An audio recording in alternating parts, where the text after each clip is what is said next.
भविष्य से सामना। हमें सीमा पर मिले मुट्ठी भर भारतीय सैनिकों के लिए हमारा नजारा जरूर दयनीय रहा होगा। शारीरिक और मानसिक रूप से थके हुए 80 यात्री। मैं ये जानकर खुश था कि जिस कर्मचारी को मैं 2 साल पहले की यात्रा से जानता था, वह भी हमसे मिलने आया हुआ था। उसने बताया कि वो हमें विश्राम के लिए बोमडिला ले जाने आया है, जो 1 सप्ताह की दूरी पर है। हम वहां लासा छोड़ने के कोई 3 हफ्तों बाद पहुंचे, मगर यूं लग रहा था जैसे जमाना बीत गया हो। पहुंचने पर मेरा अभिवादन किया मेरे पुराने संपर्क अधिकारी श्री मेनन तथा दुभाषी सोनम तोपग्याल काजी ने, जिनमें से एक ने मुझे प्रधानमंत्री का टेलीग्राम पकड़ाया। मेरे सहयोगी व मैं आपका स्वागत करते हैं तथा आपके सुरक्षित भारत पहुंचने पर अभिवादन करते हैं। हमें आपको, आपके परिवार व काफिले को भारत में ठहरने की आवश्यक सुविधाएं मुहैया करके खुशी होगी। भारत की जनता, जिसकी आप में बहुत श्रद्धा है, निस्संदेह आपको अपना पारंपरिक सम्मान देगी। सम्मान सहित नेहरू। मैं बोमडिला में रहा, जहां लगभग 10 दिनों तक स्थानीय उपायुक्त के परिवार ने सम्मानपूर्वक मेरा खूब ध्यान रखा। तब तक मेरे दस्त भी पूरी तरह ठीक हो गए। 18 अप्रैल 1959 की सुबह मुझे एक जीप द्वारा एक फुटहिल्स नामक रोड कैंप ले जाया गया।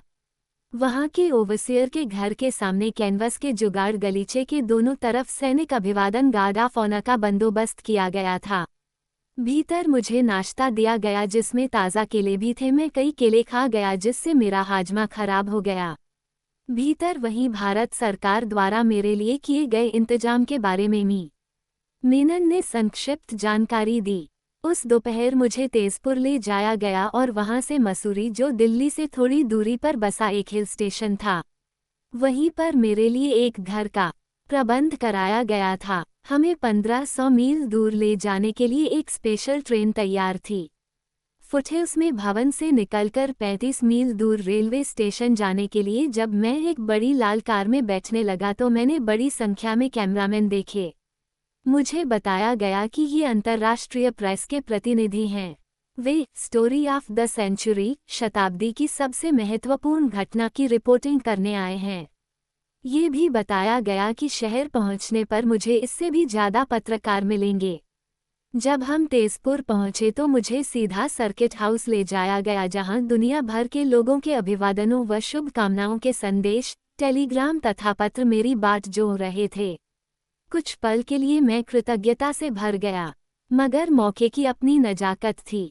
मैंने महसूस किया कि सबसे ज़्यादा जरूरी है छोटा सा बयान तैयार करके मेरी प्रतीक्षा करने वाले प्रेस प्रतिनिधियों को देना, जो इसे अपने अखबारों के माध्यम से जनता तक पहुंचा देंगे। इस बयान में मैंने सीधे सीधे तथा ध्यानपूर्वक नर्म शब्दों में उस संक्षिप्त इतिहास का ब्यौरा दिया जिसका वर्णन पिछले अध्यायों में किया गया है। ऐसा करके वह हल्का लंच लेने के बाद हम ट्रेन के लिए रवाना हो गए, जो 1 बजे चलती थी। रास्ते में हजारों नहीं तो सैकड़ों लोग हमारी ओर हाथ हिलाते, जोर से अभिवादन करते खड़े थे। यही मसूरी के रास्ते भर होता रहा। कई अवसरों पर शुभचिंतकों को हटाकर रास्ता साफ करना पड़ता। ग्रामीणों के बीच खबरें ज्यादा तेजी से फैलती हैं तथा ऐसा लग रहा था कि शायद ही कोई हो जिसे मेरे ट्रेन में होने का पता न हो। हजारों हजार लोग आते और स्वागती नारे लगाते, दलाई लामा की जय, दलाई लामा जिंदाबाद। ये दृश्य बड़ा मर्मस्पर्शी था। रास्ते में 3 बड़े शहरों सिलीगुड़ी, बनारस तथा लखनऊ में मुझे अपने डिब्बे से निकलना पड़ा और फूल फेंक रही शुभचिंतकों की आकस्मिक भीड़ को संबोधित करना पड़ा। पूरी यात्रा एक अच्छे ख्वाब सी लग रही थी। आज जब पीछे मुड़कर सोचता हूँ तो उस समय भारत की जनता द्वारा सद्भावना के भारी प्रदर्शन के लिए बेहद कृतज्ञ होता हूँ। कई दिनों की यात्रा के बाद ट्रेन आखिर में देहरादून स्टेशन पर आ लगी। यहाँ फिर मेरा जमकर स्वागत हुआ। वहाँ से हम मसूरी गए, जो देहरादून से 1 घंटे की यात्रा पर था। तब मुझे भारत के प्रमुख औद्योगिक घराने के भवन, बिरला हाउस, ले जाया गया, जो भारत सरकार द्वारा मेरे प्रयोग के लिए मांग लिया गया था। वहाँ मुझे लंबी अवधि की योजनाएं बनने तक रहना था, लेकिन बाद में 1 वर्ष तक यही भवन मेरा घर बना रहा। पहुंचने के 1 आध दिन बाद मैंने new China news agency Xinhua की खबर सुनी, जिसमें कहा गया था कि तेजपुर का बयान किसी और के माध्यम से दिया गया था। अतः ये सच नहीं हो सकता। इसमें ये भी दावा किया गया था कि विद्रोहियों द्वारा मुझे जोर जबरदस्ती से अपहृत कर लिया गया है और दबाकर रखा जा रहा है।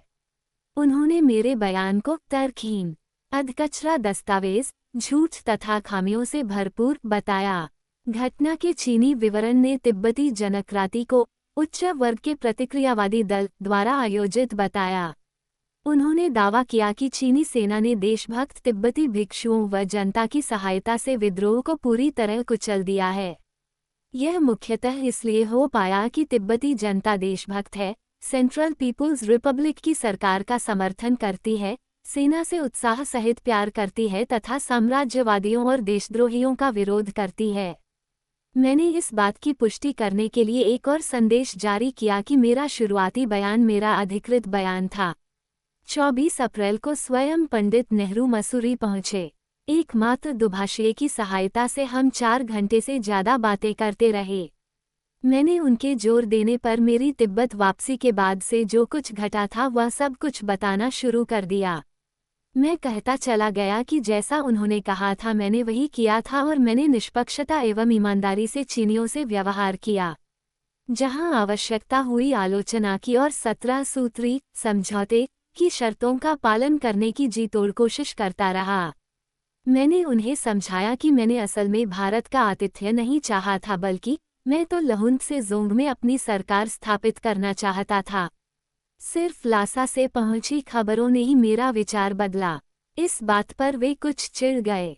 उन्होंने कहा, यदि आपने सरकार बना भी ली होती तो भी भारतीय सरकार इसे मान्यता न देती।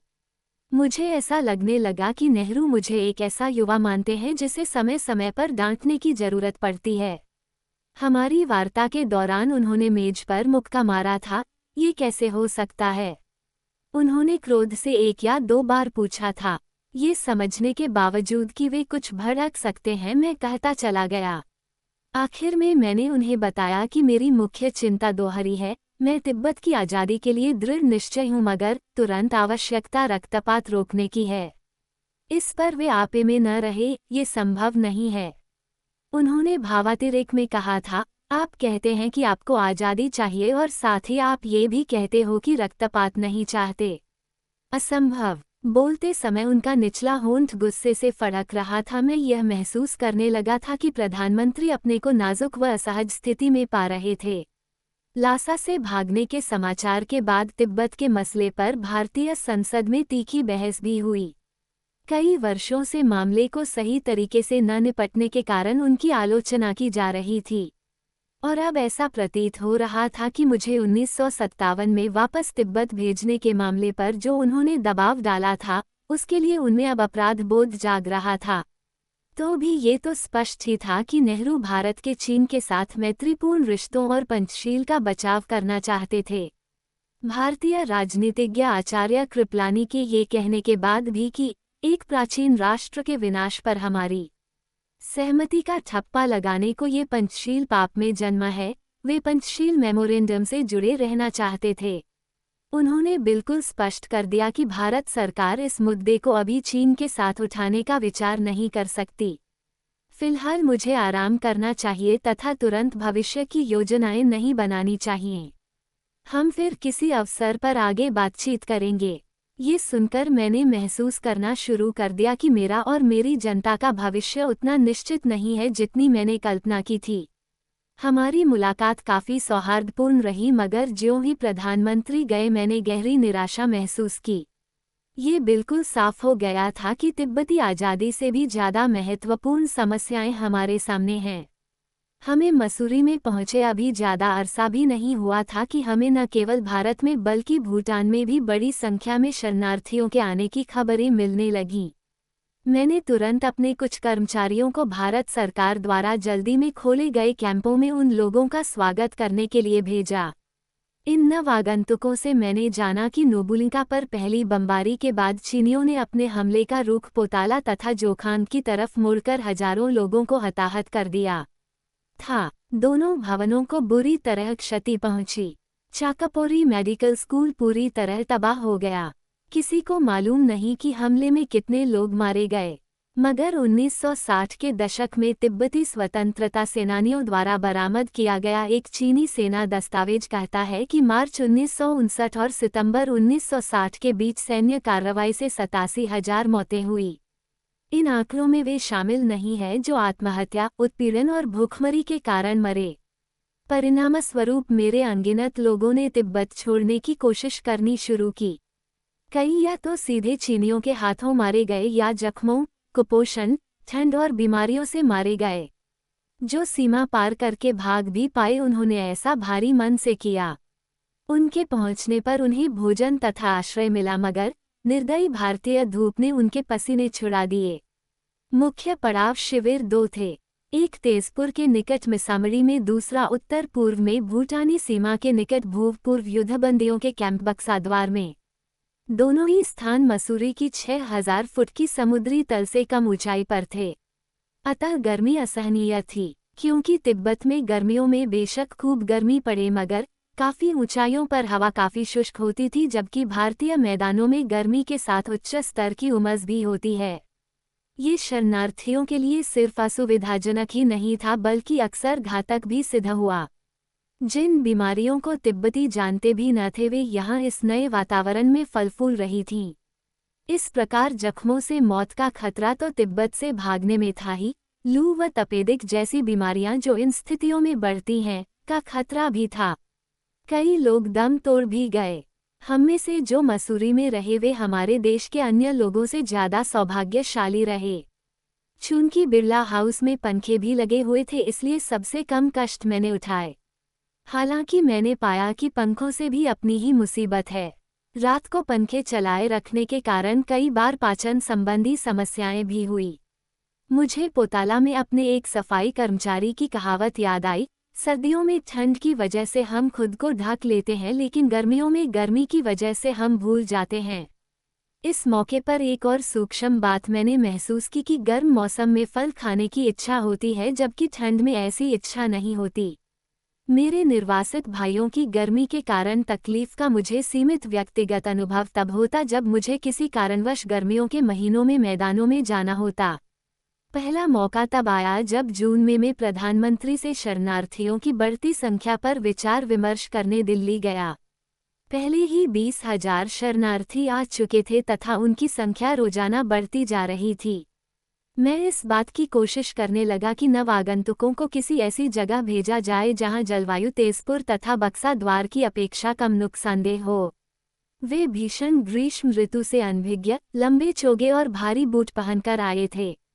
पहले कुछ हजार शरणार्थी जो तिब्बत के मुक्तिवाहकों के कातिल हाथों से बचकर आए वे ज्यादातर लासा तथा आसपास के क्षेत्रों के मर्द थे, जबकि बाद में पूरे परिवार आना शुरू हो गए।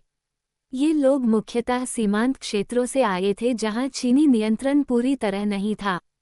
मैंने नेहरू जी से अपना विचार जताया कि यदि उन्हें वहीं छोड़ दिया गया तो उनमें से ज्यादातर मर जाएंगे। पहले पहल उन्होंने चिढ़ के कुछ लक्षण दिखाए। उन्होंने कहा कि मैं बहुत ज़्यादा चाह रहा हूँ।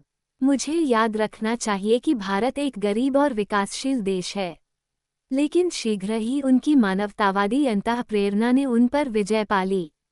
काशाग पहले ही भारतीय अधिकारियों से उत्तरी भारत में शरणार्थियों को रोड कैंप्स में ठहराने की योजना पर विचार विमर्श कर चुकी थी और अब नेहरू जी ने कहा कि वह ध्यान रखेंगे कि इसके यथाशीघ्र प्रबंध हो जाएं।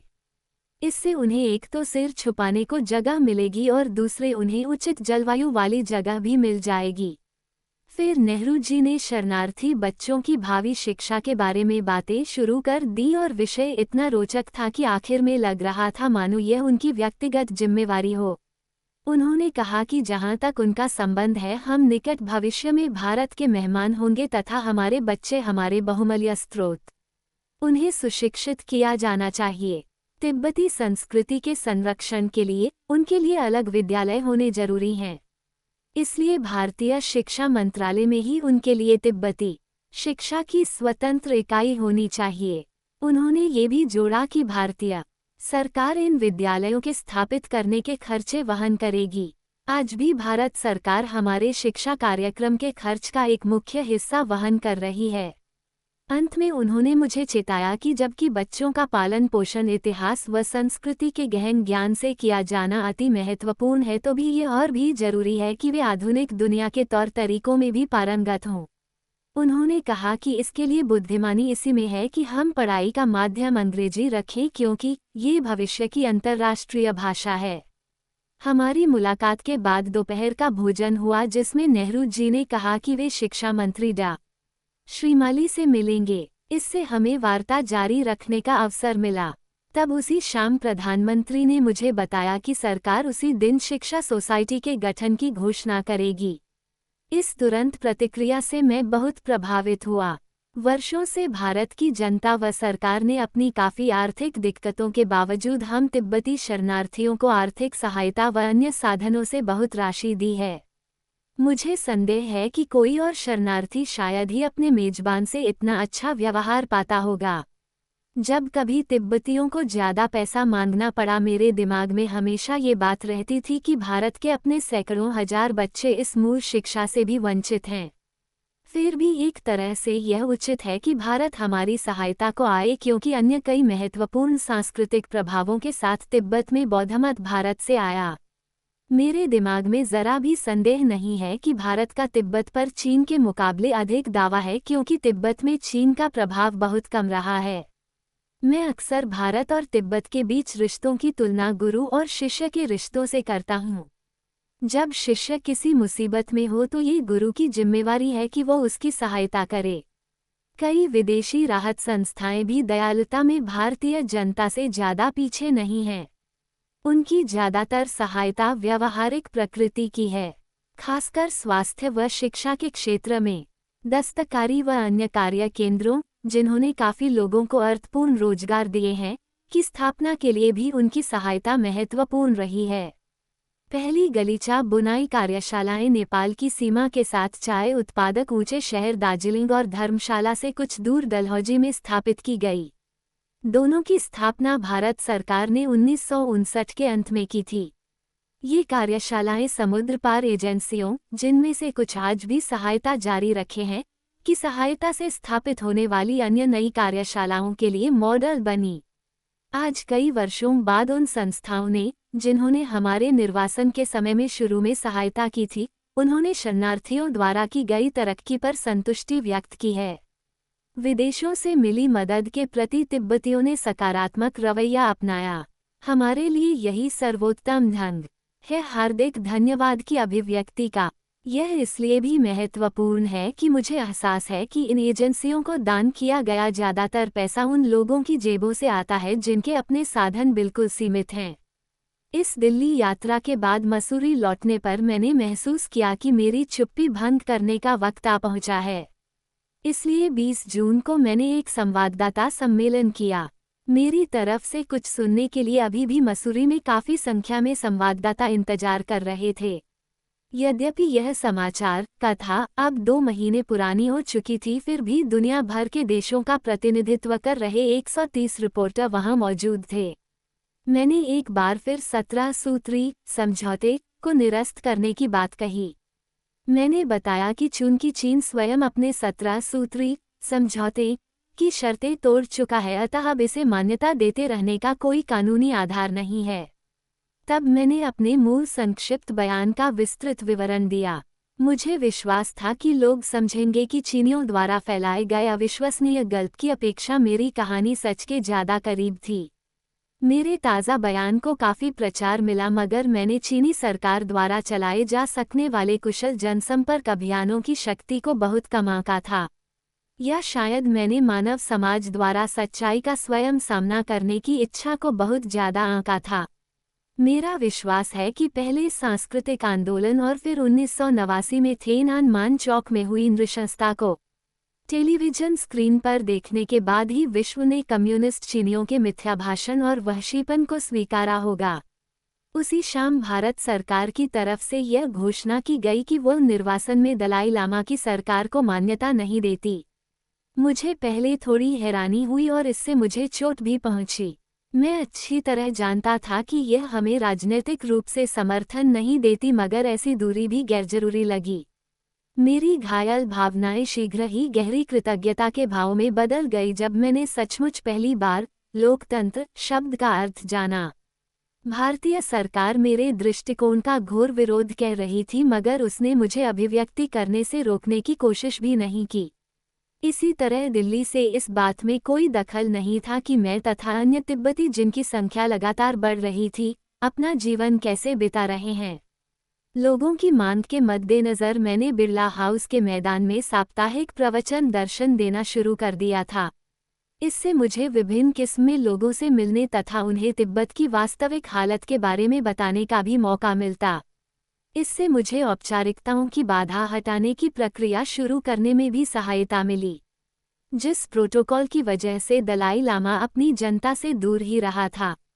मुझे तीव्र अनुभूति हुई कि हमें उन पुरानी परंपराओं से नहीं चिपके रहना चाहिए जो आज उपयुक्त नहीं हैं। मैं अक्सर जनता को याद दिलाता रहता कि अब हम शरणार्थी हैं। इसके लिए मैंने दबाव डाला कि सभी औपचारिकताएं जानबूझकर घटा दी जाएं और स्पष्ट किया, मैं अब और नहीं चाहता कि लोग पुरानी पद्धति को जारी रखें।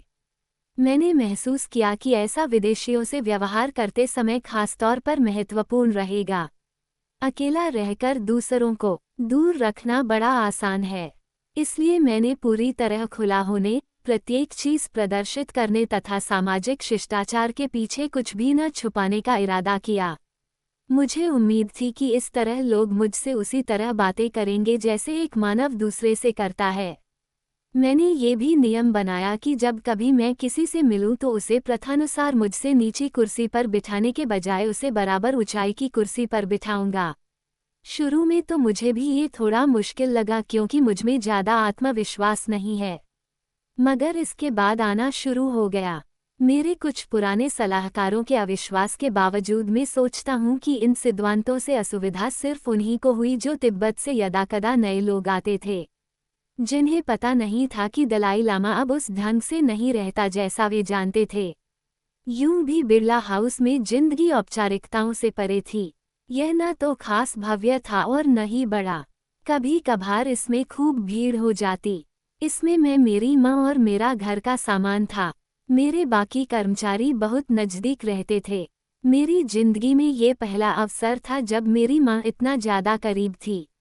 मैंने उसकी संगति का खूब आनंद उठाया। औपचारिकता घटाने के अतिरिक्त हमारी त्रासदी ने भी मेरे व्यक्तिगत जीवन को काफ़ी हद तक सरल बनाने का अवसर दिया। लासा में मेरे पास कई चीज़ें थीं जो मेरे कुछ काम की न थीं, मगर उन्हें किसी को देना बड़ा मुश्किल था। अब मेरे पास लगभग कुछ भी नहीं था, फिर भी वे चीज़ें और किसी को देना बड़ा आसान था जो मुझे मिलीं, खासकर जब वे मेरे साथी शरणार्थियों के किसी काम आ सकीं। प्रशासन के क्षेत्र में भी मैंने कई परिवर्तन किए। उदाहरण के लिए मैंने इस बार कई नए तिब्बती सरकारी विभाग बनवाए। इसमें सूचना, शिक्षा, पुनर्वास, सुरक्षा, धार्मिक मामले तथा आर्थिक मामलों के कार्यालय शामिल थे। मैंने औरतों को सरकार में भाग लेने के लिए विशेषकर प्रोत्साहित किया। मैंने लोगों को याद दिलाया कि महत्वपूर्ण पदों का चयन कभी लैंगिक आधार पर नहीं बल्कि सिर्फ गुणवत्ता तथा उम्मीदवार की अभिरुचि के आधार पर होना चाहिए। जैसी कि मैं पहले चर्चा कर चुका हूँ, तिब्बती समाज में औरतों ने हमेशा महत्वपूर्ण भूमिका अदा की है और आज भी कई महिलाओं के पास निर्वासन में तिब्बती सरकार के महत्वपूर्ण पद हैं। दिल्ली से मैं सितंबर में लौटा। अब तक शरणार्थियों के बारे में मैं कुछ सहज हो चुका था। उनकी संख्या 30,000 के लगभग हो चुकी थी, मगर नेहरू जी ने अपनी बात निभाई थी और काफ़ी लोगों को उत्तरी भारत की पहाड़ियों के सड़क निर्माण कैंपों में भेजा जा चुका था। अब मेरा मुख्य लक्ष्य था कि संयुक्त राष्ट्र में तिब्बत के आज़ादी के अधिकार का प्रश्न उठाने के लिए जो मुझसे बन पड़े, मैं करूं। दूसरी बार फिर मैंने प्रधानमंत्री से मिलने के लिए यात्रा की। हमने कुछ नवागंतुकों को दक्षिण भारत में भेजने के प्रस्ताव पर कुछ समय विचार विमर्श किया। नेहरू जी पहले ही कई भारतीय राज्यों के मुख्यमंत्रियों को लिखकर पूछ चुके थे कि क्या वे तिब्बती शरणार्थियों को स्थान उपलब्ध कराने को तैयार हैं। कई मुख्यमंत्रियों द्वारा जमीन पेशकश की बात सुनकर उस पर संतोष प्रकट करने के बाद मैंने संयुक्त राष्ट्र में अपनी सुनवाई की कोशिश की योजना बनाई। इस बात पर नेहरू जी ने अपने क्रोध का इजहार किया। उन्होंने कहा कि चूंकि न तो तिब्बत और न ही चीन सम राष्ट्र के सदस्य हैं, इसलिए मुझे सफलता नहीं मिलेगी। यदि मिल भी जाए तो इसका ज्यादा असर न होगा। मैंने जवाब दिया कि मुझे दिक्कतों का पता है, मगर मैं तो इतना ही चाहता हूं कि संसार तिब्बत को भी दिमाग में रखे। ये बहुत जरूरी है कि लोग अपनी तकलीफों में मेरी जनता को न भूल जाएं। उन्होंने कहा, तिब्बत का सवाल जिंदा रखने का तरीका संयुक्त राष्ट्र के माध्यम से नहीं बल्कि आपके बच्चों की उचित शिक्षा के माध्यम से रहेगा। लेकिन ये तो आप पर निर्भर है। आखिर आप एक आज़ाद देश में रह रहे हैं। मैं कई देशों की सरकारों को पहले ही लिख चुका था और अब मैं कई अन्य देशों के राजदूतों से मिल रहा था। मैंने इसे बड़ी कठिन परीक्षा की घड़ी पाया। मैं अभी सिर्फ 24 साल का था और मेरा उच्च पदों के अधिकारियों से निपटने का अनुभव उतने तक ही सीमित था जो मैंने अपनी चीन यात्रा के दौरान तथा नेहरू व उनके कुछ सहयोगियों की थोड़ी बहुत वार्ताओं से पाया था। तो भी यह इतना काम आया कि कुछ लोग सहानुभूतिपूर्वक पेश आए तथा मुझे सलाह दी कि कैसे प्रगति करूं। सभी ने सहायता के लिए मेरे आग्रह के बारे में अपनी सरकारों को सूचित करने का वचन दिया। आखिर में मलेशिया फेडरेशन तथा आयरलैंड की रिपब्लिक ने एक मसौदा प्रस्ताव तैयार किया, जिस पर संयुक्त राष्ट्र की जनरल असेंबली में अक्टूबर में बहस हुई। हमारे पक्ष में 45 वोट पड़े तथा विपक्ष में 26 सदस्यों ने मतदान में भाग नहीं लिया। भारत मतदान न करने वाले देशों में से एक था। राजधानी की एक विशेष यात्रा के दौरान मैं कई सहानुभूतिपूर्ण भारतीय राजनीतिज्ञों से मिला, जिनमें जयप्रकाश नारायण भी थे, जिन्होंने 1957 में किए अपने वादे के अनुसार तिब्बत सपोर्ट कमेटी की स्थापना की थी। वे महसूस कर रहे थे कि अब सरकार को तिब्बत पर अपना रुख बदलने के लिए मनाने का अच्छा मौका है। यद्यपि मैं अंतः प्रेरणा से जानता था कि नेहरू अपने विचार कभी न बदलेंगे, लेकिन उनका हौसला काफी उत्साही व मर्मस्पर्शी था। एक और अच्छी खबर ये थी कि दुनिया भर में न्याय बनाए रखने को समर्पित एक स्वतंत्र संस्था इंटरनेशनल कमीशन ऑफ ज्यूरिस्ट्स ने पिछले दिनों एक रिपोर्ट तिब्बत की कानूनी हैसियत पर प्रकाशित की थी, जिसने हमारी स्थिति को पूर्णतया उचित माना था। कमीशन, जिसने हमारे केस को साल के शुरू में लिया था, अब पूर्ण जांच करने की योजना बना रहा था। 1 महीना बाद मसूरी लौटने पर मेरा मनोबल और बढ़ गया जब एफ्रो एशियन कमेटी की दिल्ली में बैठक हुई। इसने अपना लगभग सारा समय तिब्बती मुद्दे पर चर्चा पर ही व्यतीत किया। इसके प्रतिनिधियों में बहुमत उन देशों से था जिन्होंने औपनिवेशिक दमन का दुख भोगा था। इसलिए स्वाभाविक ही था कि उनकी तिब्बत से सहानुभूति हो। उन्होंने हमें उसी स्थिति में पाया जिसमें वे स्वयं आज़ादी पाने से पहले कभी रहे थे। मुझे इस सर्वसम्मत सहायता की बात सुनकर बेहद खुशी तथा आशा हुई और महसूस करने लगा कि इससे कोई सकारात्मक व अच्छी बात जरूर निकलेगी। लेकिन कहीं अंदर से तो मुझे भी स्पष्ट था कि प्रधानमंत्री सही थे। हम तिब्बतियों को अपने देश में जल्दी वापसी की बात नहीं सोचनी चाहिए। इसके बजाय हमें निर्वासन में एक मजबूत समुदाय बनाने की सोचनी चाहिए, ताकि अंततः जब वक्त आएगा तो अपने अनुभवों से हम अपनी जिंदगी पुनः शुरू कर सकेंगे। जमीन की जिस पेशकश की चर्चा नेहरू जी ने की थी, वह हमें काफी सही लगी। दक्षिण भारत के मैसूर राज्य में 3000 एकड़ भूमि हमें उसी वक्त मिलने को तैयार थी, लेकिन इस सहृदयता के बावजूद मैं पहले पहल इसे स्वीकार करने में झिझक रहा था। अपनी पहली तीर्थ यात्रा के दौरान मैंने उस क्षेत्र का दौरा किया था तथा जानता था कि यह शांत तथा कम जनसंख्या वाला क्षेत्र है, लेकिन उत्तर भारत के मुकाबले यहाँ काफ़ी गर्मी होती है। मैं महसूस कर रहा था कि हालात बहुत कठोर होंगे, और फिर मेरा प्रशासन धर्मशाला में स्थित होने के कारण मुझे डर था कि यह फासला बहुत ज़्यादा है। दूसरी तरफ वर्तमान हालत पर गौर करके मैंने महसूस किया कि भारत में अस्थायी रूप से बसने के लिहाज से सोचना जरूरी है। इसके बाद ही कोई शिक्षा कार्यक्रम शुरू किया जा सकेगा और तिब्बती जनता की संस्कृति अक्षुण्ण बनाए रखने के कदम उठाए जा सकेंगे। आखिर में मैंने निष्कर्ष निकाला कि भौगोलिक व मनोवैज्ञानिक समस्याओं से ये विचार ज़्यादा महत्वपूर्ण हैं। फिर मैंने बड़ी कृतज्ञता से भूमि स्वीकार कर ली। शुरू में बसने वाले 666 व्यक्तियों के पहले बैच को 1960 के नववर्ष में इस भूमि को रिहायश योग्य बनाने का काम शुरू करना था। 1 एकड़ प्रति शरणार्थी के हिसाब से 3000 का समुदाय बसाने का लक्ष्य था। 1959 के आखिर में 2 संस्थाओं, आचार्य कृपलानी की अध्यक्षता में केंद्रीय राहत कमेटी, सेंट्रल रिलीफ कमेटी तथा American emergency committee for Tibetan refugees की खबर आई, जो विशेषकर हमारी सहायता के लिए स्थापित की गई थी।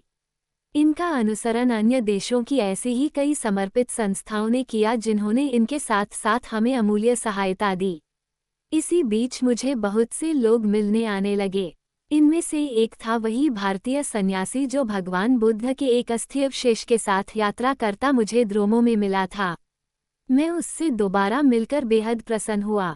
वह बहुत विद्वान था तथा समाज अर्थशास्त्र में विशेष रुचि लेता था। हमारे मिलने के बाद के वक्त में वह अपना काफी वक्त और ऊर्जा बुद्ध के आध्यात्मिक सिद्धांतों का मार्क्सवादी विचारधारा के साथ समन्वय में व्यतीत करता रहा था। इसमें मुझे गहरी रुचि हुई। मैं संतुष्ट हो गया कि चीन थाई सीमा से साइबेरिया तक अधिकतर एशिया, जिसकी मूल आस्था बौद्धवाद थी, अब धर्म के विरुद्ध मार्क्सवाद के रुख के फलस्वरूप भयावह रूप से कष्ट उठा रहा था।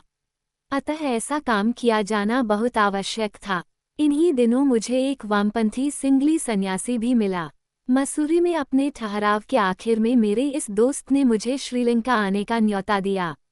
यही तो वह जगह थी जहां मैं जाने का बहुत ज्यादा इच्छुक था, इसलिए भी कि वहां मुझे बुद्ध के अस्थिवशेषों में सबसे ज्यादा महत्वपूर्ण बुद्ध का दांत देखने का मौका मिलता।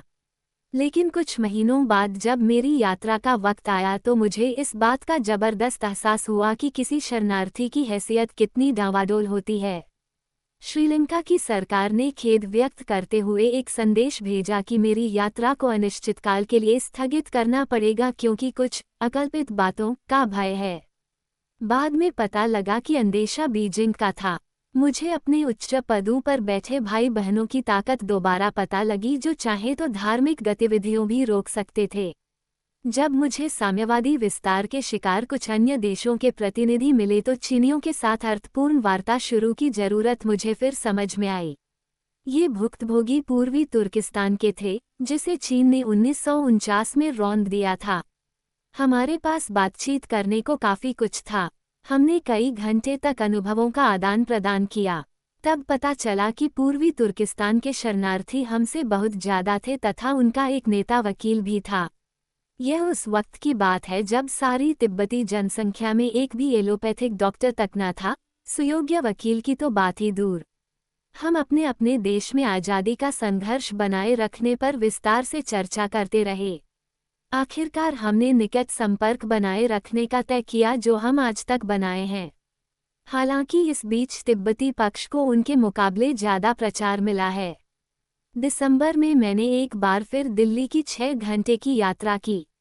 इस बार यह नई तीर्थयात्रा का एक हिस्सा थी। मैं उन जगहों पर ज्यादा वक्त बिताना चाहता था जो मैंने 1957 के प्रारंभ में देखी थीं। रास्ते में मैं एक बार फिर प्रधानमंत्री से मिला।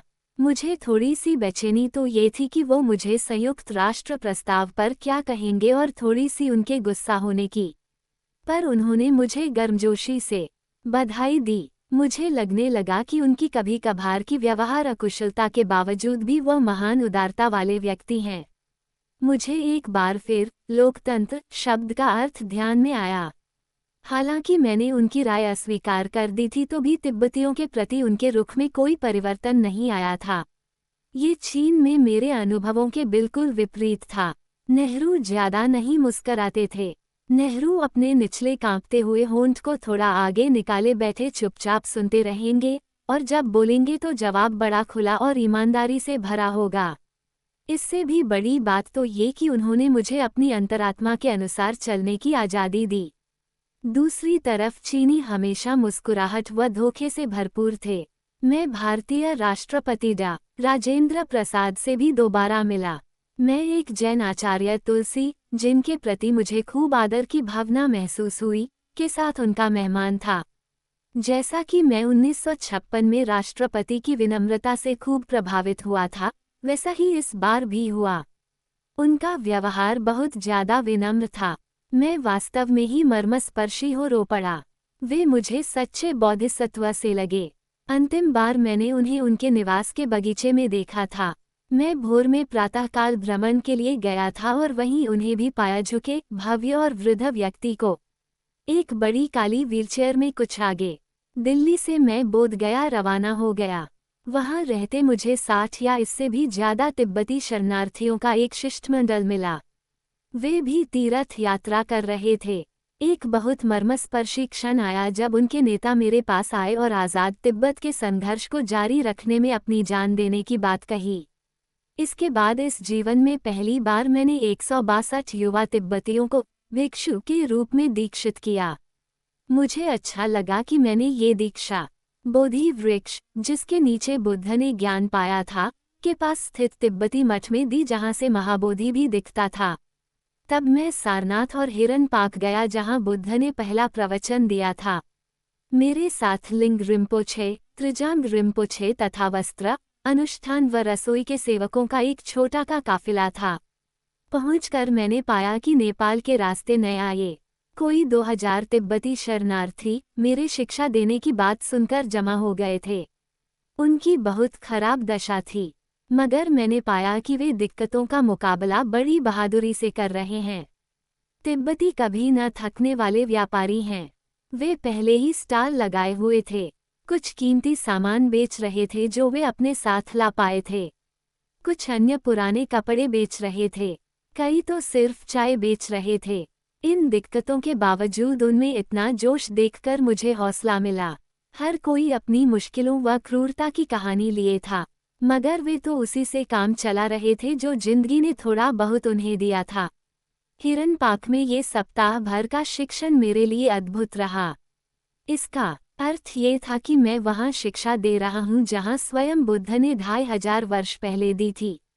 इस दौरान मैंने संकट की घड़ी के सकारात्मक पहलुओं पर ध्यान एकाग्र किया। मैंने सभी को बुद्ध के ये शब्द याद दिलाए कि कष्ट तकलीफ तो मुक्ति का पहला सोपान है। एक पुरानी तिब्बती कहावत भी तो है कि दर्द वो है जिसे हम खुशी से मापते हैं। मसूरी लौट आने के कुछ समय बाद पता लगा कि भारत सरकार मुझे धर्मशाला नामक जगह पर स्थायी आवास देने की योजना बना रही है। यह अनापेक्षित खबर भी थी और चौंकाने वाली भी। मैंने नक्शे में धर्मशाला को देखा तो पता लगा कि यह भी मसूरी की तरह हिल स्टेशन है, मगर है दूर की जगह। और पूछने पर पता लगा कि मसूरी के विपरीत, जो दिल्ली से कुछ ही घंटों का रास्ता है, राजधानी से दिन भर की यात्रा की दूरी पर है। अब मुझे शक होने लगा कि भारत सरकार हमें संचारहीन ऐसी जगह पर छुपाना चाहती है जहां हम तिब्बती बाहरी दुनिया की नज़रों से ओझल हो जाएं। तो मैंने आग्रह किया कि मुझे तिब्बती सरकार का एक कर्मचारी धर्मशाला भेजने दे ताकि वह देख आए कि हमारी ज़रूरतों के उपयुक्त जगह है भी या नहीं। मेरी बात मान ली गई और मैंने कशाग के एक सदस्य जे.टी. कुंदेलिंग को जगह देखने भेजा। हफ्ते भर बाद आकर उसने घोषणा की, धर्मशाला का पानी भी मसूरी के दूध से बेहतर है। हमने तुरंत पड़ाव बदलने की तैयारियां शुरू कर दी। इसी बीच में उत्तरी सूबों की पहली यात्रा पर गया, जहां मेरे हजारों लोग सड़क बनाने में लगे थे। उन्हें देखकर मेरा दिल भारी हो गया। बच्चे, औरतें और मर्द सभी लगे थे।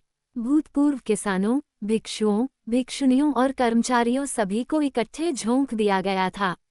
दिन भर चिलचिलाती धूप में खून पसीना एक करते और रात को छोटे से तंबू में सिकुड़ते रहते। कोई भी तो जलवायु का अभ्यस्त नहीं हो पाया था, और यद्यपि कैंपों में थोड़ी ठंड भी रहती तो भी गर्मी और आर्द्रता के कारण बुरा हाल था।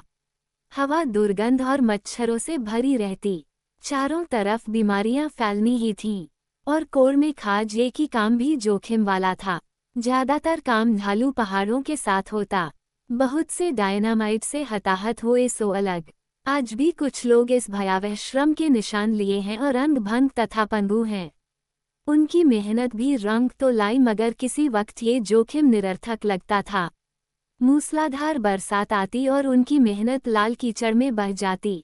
इसके बावजूद हताश हालात से गुजरकर भी शरणार्थी मुझे हार्दिक सम्मान देते, और जब मैं कहता कि हमारा आशावादी रहना अत्यावश्यक है तो बात ध्यान से सुनते। मैं बहुत प्रभावित हो जाता। लेकिन इन सड़क निर्माण कैंपों की यात्राओं ने मुझे एक और समस्या से अवगत कराया। इन मजदूरों के बच्चे कुपोषण के बुरी तरह शिकार थे और मृत्यु दर भी बहुत ऊंची थी। मैंने तुरंत भारत सरकार से संपर्क किया और उसने खास उनकी जरूरतों को समर्पित नए ट्रांजिट कैंप खोले। साथ ही 50 बच्चों का पहला जत्था मसूरी भेजा गया, जहां हमारा पहला स्कूल बन चुका था। 1 फरवरी 1960 को पहले पुनर्वासी मैसूर राज्य में बालकुप्पे गए।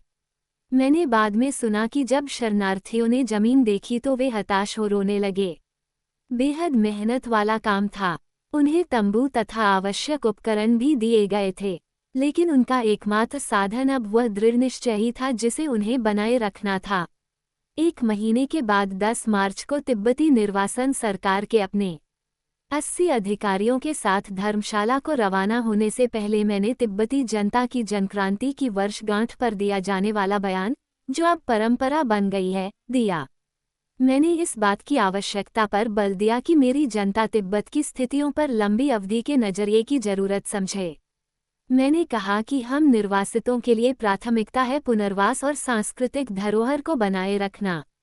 जहां तक भविष्य की बात है, मैंने अपना विश्वास व्यक्त किया कि सच्चाई, न्याय और हिम्मत जैसे हथियारों से हम तिब्बती आखिर एक दिन तिब्बत की आज़ादी को पुनः हासिल कर ही लेंगे।